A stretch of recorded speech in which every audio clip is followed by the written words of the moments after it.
It's pretty easy to tell the difference between a rock and a piece of paper. But somewhere along the way, someone came up with the bright idea of printing the pattern of a rock on a piece of paper about this size, replicating it over and over, so you wind up with a surface that looks like solid stone. Well, that's Plastic Laminate's answer to faux granite.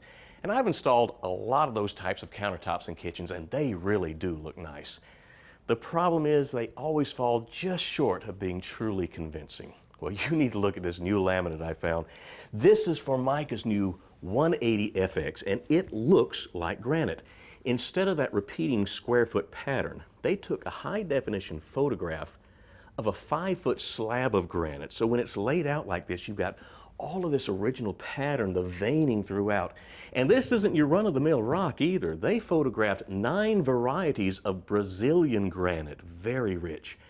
Add to that the finish. It is layered with both matte and gloss, adding to that illusion, and for a fraction of the cost of true stone, you get a pretty convincing faux granite countertop.